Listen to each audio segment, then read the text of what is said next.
هەر ئاوا پێ وڵاتێک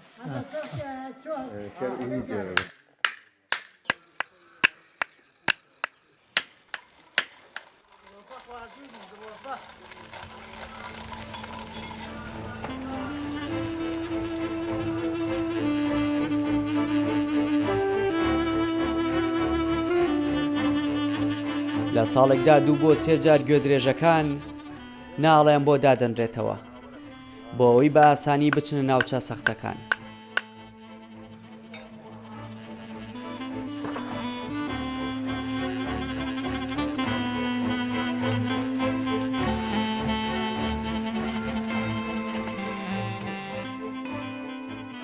هەر جوتیارێک گوێدرێژی هەبێت ئەوە هەر بە خۆڕایی ناڵەکە دادەنرێت.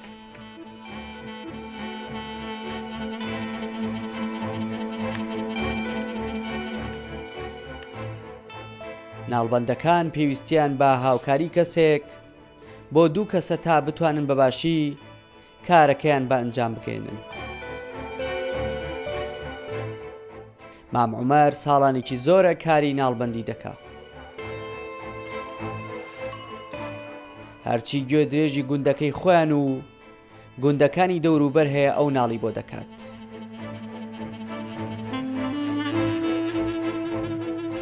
خاچی ئێمە زبرانە ئیترەکە ناڵینەکەی شەلە بێ هەیە وڵاقی خۆشی لەگەڵ سووا ئەو گوانێ لێ بوو یەکسەری یە ناڵێکە هەشە گوێ ناتێ مانگێ دوانە بە پێخاوسێ ڕۆ گوێی ناتێ تا شەلە کە شەل ویم جایەنێتی ناڵێکە ئیتر ئەگەر بدەوێ خزمەتی بکەیت و هەموو ساڵێ 3 جاری بێ ناڵکەی 4 جاری ناڵکەی ئیتر ئەو سایەمە وڵاقمان ئیشمان لەسەر وڵاق بوو بارمان پێ بن یارە بە 7 ساڵیم جا چوونە سلێمان.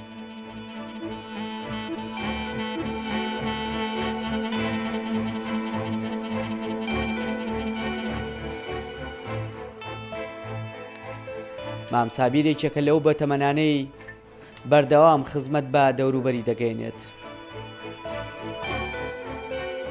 هاوشانی مام عومەر کورتان دروست دەکا و ناو بەناوە چاکی دەکاتەوە بۆ ئەوەی پشتی گوێدرێژەکان بریندار نەبن.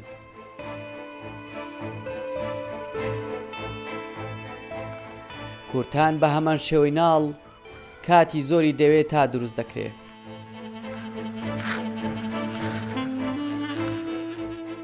گوندنشینان تەنها پشت بە خۆیان دەبەستن لە زۆرینەی کاروبارەکانی ڕۆژانیان.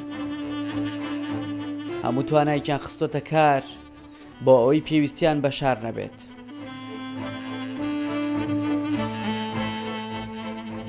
ئارەوەڵا یارمەتی یەکترینەوە من حەسکت کۆپانەکە ئەمێ بە خراپبوو بیهێنێ بۆی چاکەمانەوە ئەوە ناڵبەنگە هەر عینێ شت کەرەکەی ناڵی پێوە نەما ئەوی هەر بۆی ناڵەکاتەوانەوێت ئەوە یارمەتی یەکترین ئارەوەڵا ئەیچی بکەین براوە یارمەتی یەک نین ناکرێت ئەوی بێ زمانێکە خوا خەڵقی کردووە بێت تۆش چاوە دێوە بێ کۆپانەکەی بۆ مەزبوط بکەیت چاکی بکەیت ئاڵەتی بیتێ جوێی بیتێ ئیشەکە و ببێڕوە.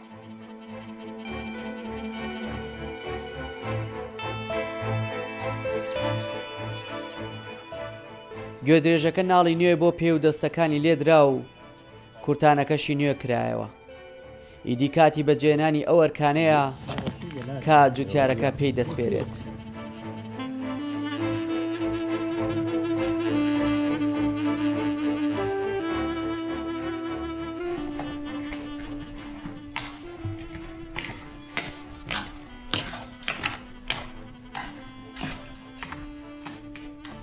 ئەبوبەکر بەرەو ڕەزەکەی بەڕێ دەکەوێت.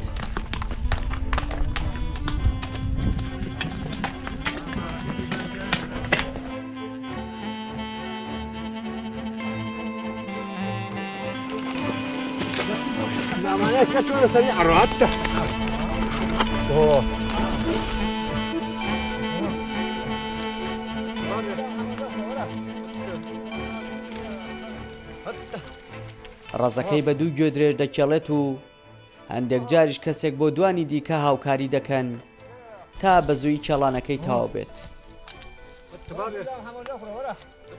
کێڵان بە گوێدرێژ ماندوێتی زۆری هەیە بەڵام ناچارە بۆ ئەوەی لە وەرزی پێگەشتنی ترێ بەرەمێکی باش بخاتە بازاڕەکە. چ ئەبوو بەکر بێتیان ئاکۆی هاوڕێی بەژێوی ژیانیان لەسەر ترێ و ئاژەڵداریە.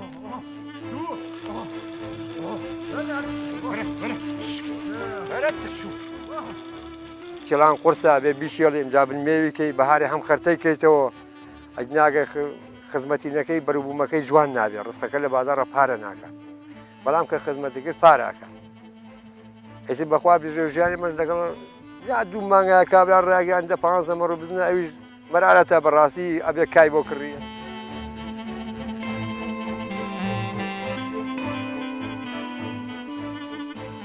هەرکەمان دووش بوون لەگەڵ جوتیارانی دیکە کۆ دەبنەوە و دەست بە گێڕانەوەی کارەکانی ڕۆژانەیان دەکەن.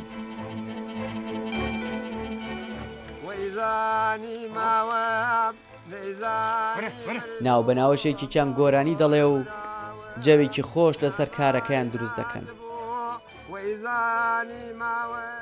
خۆی دەشتێکی بێ بە مەشینەیەکی لەوەشی کە لێژ و بڵندا پاڵۆمانە بێ بە عینەوە بە جۆراژە شێڵێن جا لە دوا بێت دوو کرێکار بنی میوەکانی بخۆرێتەوە.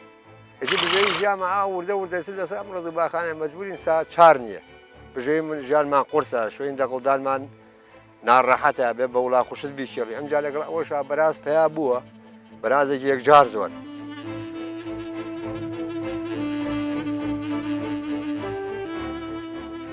گوندنشینان لە تەواوی شوکارەکانی ڕۆژانەیان پشتیان بە خۆیان بەستووە.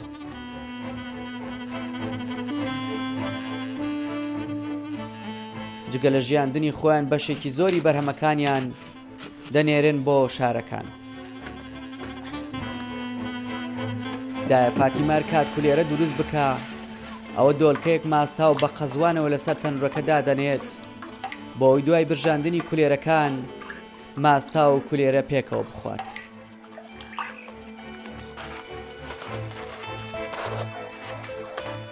دایە بەیانیان سەعات چەند هەڵەسن لە خەو و دەسەکەن بەچی سەرەتا هەڵەسن؟ سەرەتا هەڵەسن حەیوان باڕیەکەین بۆ کێ و دەست و کێ و کەس و ماغابێ دۆسی و ئیتر خواردنانەی نییە بە وڵاخەکان و مناڵ بەڕیەکەی نەگە حەیوان و دەوڵە دەڕاو خوانەی بڕێ. کەی دەسەکەن بە کولێرە دروستکردن؟ ئێستا دەستی پێەکەین جاری وایە نیوەڕۆ ئەسر بەیانی زوو. چەند کولێرە دروستەکەن تەقریبی؟ ئیتر 50 جاری وایە. بەس بەش خۆتان دروستەکەنیان چی لێەکەن؟ مەسەن زۆر دروستەکەن چۆن؟ وەڵا جاری وایە یەک تەشتی زرێ شێرین ئەمە ئێستا ئەمە چکۆلێ ئیتر هەچ کەس بێ عەلاقەی بۆ پڕەکەین خۆمانەی خۆی بۆ کێوە ئەینێرن بۆ لەگەڵ شوانەکان. شوانەکەی بۆ کێوە. ئەم کولێرەیە کە ئێوە دروستەکەن بەیانیان هەمان تام و چێژی ئەوەی هەیە کە مەسەر ئێواران ئەی خۆن یاخود سبەینێ هەمان تام و چێژی هەیە؟ ئارە وەڵا بەڵ ژیانی لادێ خۆشە؟ ئارە وەڵا خۆشە بەڵ زۆر زۆر مرتاحەنیەوە؟ ئارە وەڵا خوانەی بڕی لەشمان ساغ بێت. ئەی ئەم دۆیە ئەم دۆیە بەرهەمی خۆتانەوە نیە؟ بەڵ هی مانگاکانە؟ ئارە وەڵا. کەی زیاترەوە ئاوا دۆ ئەخۆن لەگەڵ کولێرە؟ وەڵای تر بە نیوەڕۆ ئەی قەزوانی تەیە قەزوانەکەشی کێوە هی کێوە؟ گەوشت پڕەکارژاوە. ئەها خۆتانە ڕێنێ؟ ئارە وەڵا ئا پڕەکارژاو ئارە وەڵای ئەبی. مناڵەکان تا چەند هاوکارتن؟ بۆ ئیش بەڵێ دایمی ئیشم لەگەڵاکەن. ئەو خواردانەی ئێوەی خۆن هەمووی بەرهەمی خۆتانیان لە شارە بۆتان دێ؟ هەمی خۆمانە خوانەی بڕێ. چی و چی خۆتانە؟ مازی خۆمانە دۆی خۆمانە ترێی خۆمانە قەیسیە هەڵوژەیە ئیتر ئەنوە هەمی خۆمانە. کاتێک کولێرە دروستەکەن خەڵک لە ناولادیەکە بۆ نیە چێتە سەریان کولێرەیان پێیان؟ ئارە وەڵا ئەی چۆن گوناحە وەڵا حەچی ئەم بێ کولێرە تەنها بۆ خۆتان دروستی ناکەن؟ نا بۆ خەڵکیش جاری وایە چوارە بینە سەرەوە.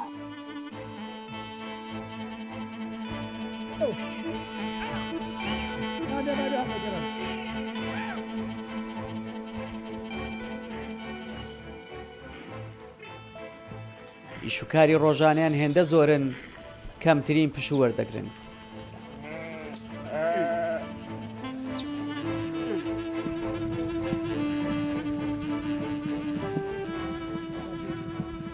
لە ساڵێکدا 2 جار پێویست دەکا ئاژەڵەکان بە دەرمان بشۆردرێن.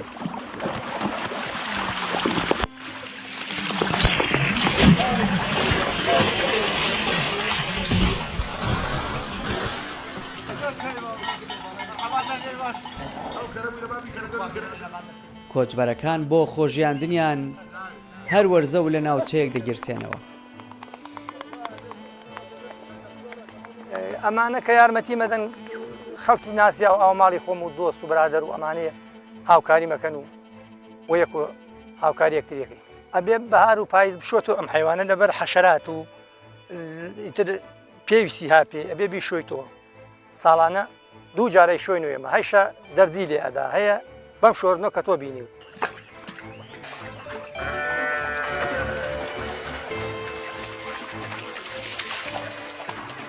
بە دەرمان شۆردنی ماڵات کارێکی ئاسان نییە، دەبێ بە هەرەوەزی ئەنجام بدرێ.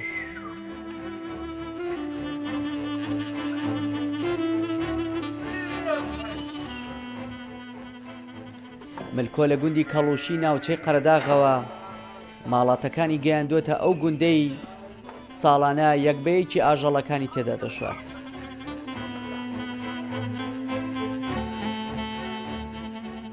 لەبەرەوەی ئەرکێکی زۆری هەیە ئەم حیوانە هەروە تەماشایەکەی تۆی داژی خۆشە بەس عزیێتێکی زۆر زۆری بۆ شۆردنەکەی وڵی لەبەر ئەوەی حەشەراتی هەیە ئەم حیوانە حەشەراتی نەوە حەشەراتێکی هەیە و مێژ وایە درێژین کەوەی و کڕنک و ئەم شتانەی هاتیە لەبەرەوە پێویستەکە بیشۆریت.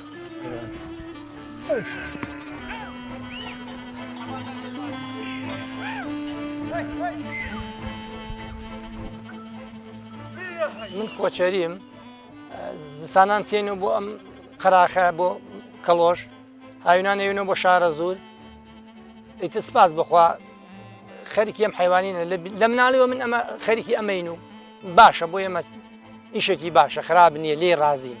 حیوان ئەوەیە تۆ ئەبێ شارەزایەک و ئەزمونێک بوێ لەبەرەوەی ئەم حیوانە هەموو کەسێ ناتوانێت بە خێویکە لەبەرەوەی زستانان ماڵی گەرەکە هاوینان ئەبێ ئاوی بۆ دابینکەی زستانان کاوجۆی بیتێ.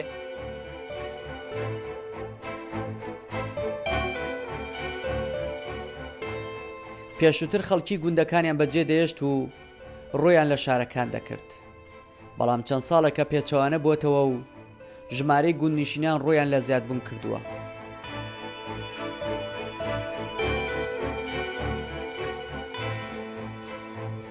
هەمووشیان دەستیان بە کشت و کاڵ و ئاژەڵداری کردووە و پشتیان بە خۆیان بەستووە.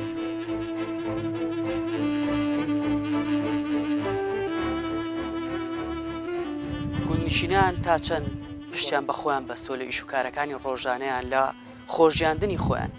وەڵا بە تەکی دەبێ پشت بە خۆ دەبەستی ئێمە لێرەم تەکیت کا بێ پشت بە خۆمان بەستین چونکم شخصی من خۆم ئێستا مەعاشم نییە ئیلا بێ پشت بە خۆم بەستم.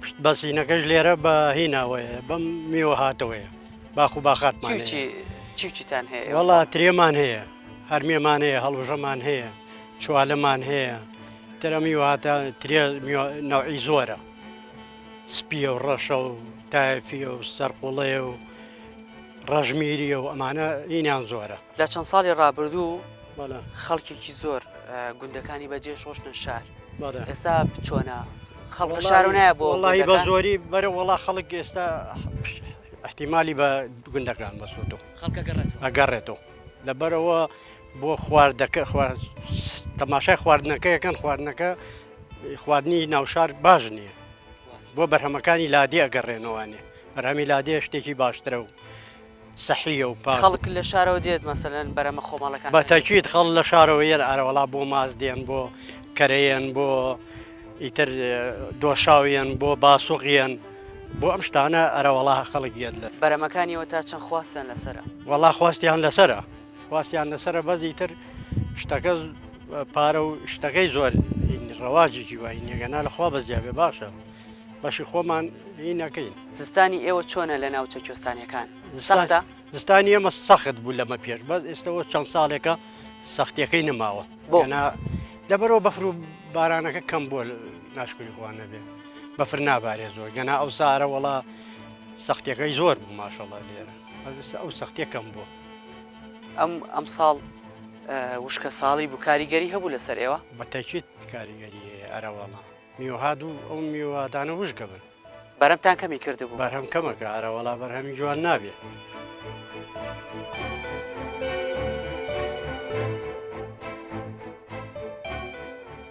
گوندنشینان هەرێکە و بەکارێکەوە سەرقاڵی کارن.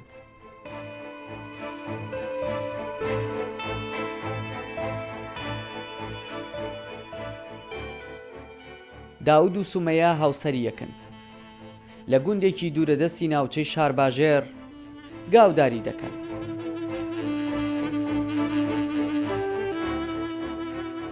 ئەوان لە بەیانێکی زوو بەمبەستی دۆشینی مانگاکان و ناردنی بەرهەمەکانیان بۆ پرۆژێکی شیرەمەنی بەخەبەرن.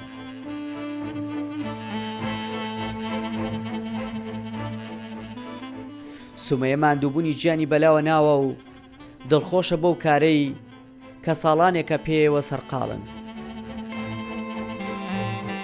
ئێمە چوونە شیرەکە زۆرە ڕۆژی وا هەیە 200 کیلۆ تا 250 کیلۆ شیرمانەیە ناتوانین بەدەست بیدۆشین ئەبێ بە جیاز بیان دۆشین بە خاترەوە بەو جیازانە بەکارێنین لێران لەگە هاوسەرەکەمە پێکەوە مانگاکانە دۆشین و ماوەی 3 ساڵمان تەواو کردووە لێرە دانیشتووی ئێرەین ئەم 3 ساڵە لێرا هەروە بۆ خۆمان خەریکی ئیشین ژێوی ژیانمان لەسەر ئەم شیر دۆشین و مانگا بەخێوکردن و ئەمانە چێ بەڕێەوە.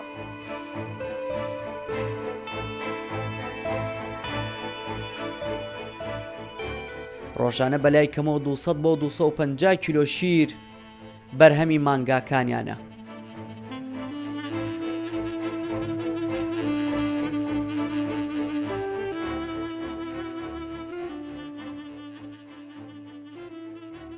داود باس لەوە دەکا ژیانی لادێ وابەستە دەکا پشت بە تواناکانی خۆت ببەستیت. سەرکەوتنی پرۆژەکەی دەگەڕێنێتەوە بۆ پاڵپشتی سومەیەی هاوژینی. ئەم ئیشە تەعاملکردن ئەشە پێویستە تەعامل و بێ لەگەڵ مانگاکانە بەڕاستی سەختە بەس ئیتر بۆ بژێوی ژیانەکە ئێمە مەجبورین ڕابین لەگەڵ مانگاکانە وەک ئەومانە لێبێ نەرمونیان بین وەک هاوڕێیەوا بین بۆ ئەوە ئێمە ئەو شتەکە لە مانگاکان گەرەکمانە کە شیرە بە ڕەحەتی شیرەکەمان پێبن و وەک ئەوە نە ئەوان عەزێت ئێمەکە نە ئێمە عەزێت ئەوانکەین. ئیتر سپاس بۆخوا ئەوە ئێمە مامۆی 3 ساڵە لێراین ئیشەکەمان گەشتوێتەوە و ئاستیشە لەخوا بەزیاو بێت کە ئێمە بۆ خۆمان ئەتوانین پشت بە خۆمان ببەسین و وەک ئەوە نەچین بۆ شوێنی تر و من لەگەڵ عایلەکەمە بە یارمەتی ئەوان لێرانە لەگەڵ خێزانەکەمە شان بەشان لەگەڵ خۆمان خەریکی ئیشە و ئەم مانگانیشە حدودەن 18 مانگا بۆ 20 مانگامان هەیە ئێمە.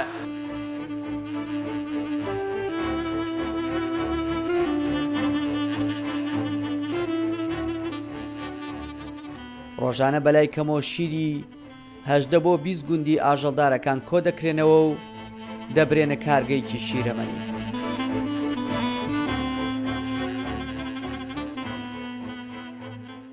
دوای پشکنین بۆ جۆری شیری مانگاکان ئەو کات دەست بە دروستکردنی بەرهەمە سپیایەکان دەکەن.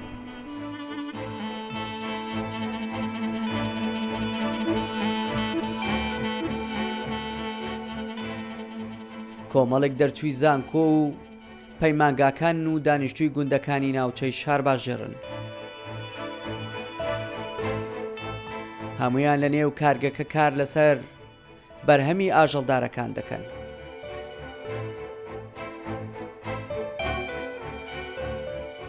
توانیویانە بە سەرکەوتووی کارەکانیان ڕاپەڕێن و سوود بە خۆیان و خێزانەکانیان بگەێنن.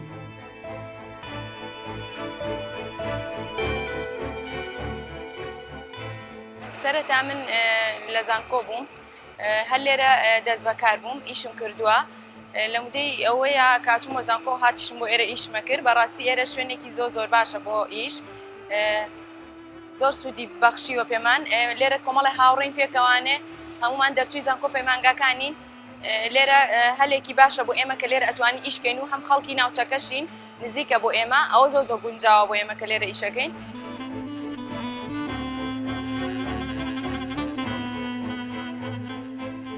شنۆ نایشارێتەوە بەرهەمی ئاژەڵدارەکان زۆرن و بەردەوام لە زیادبووندان، چونکە ژمارێکی باش لە هاوڵاتیان گەڕاونەتەوە بۆ گوندەکان و ئاژەڵداری دەکەن.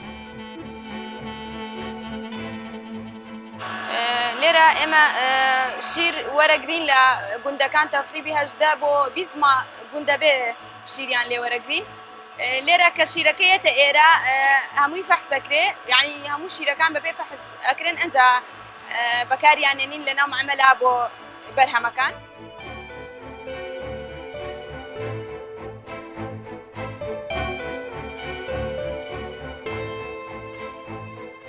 جیاواز لە هاوڵاتیانی شارنشین، گوندنشینان هەرچەندە لە ڕووی جەستەویەوە ماندوون بە کاروباری زۆری ڕۆژانەیان، بەڵام بەهۆی تێکەڵبوونیان بە ژینگەیەکی تەواو سروشتیەوە لە ڕووی دەرونیشەوە زیاتر هەست بە ئاسوودەی ژیان دەکەن.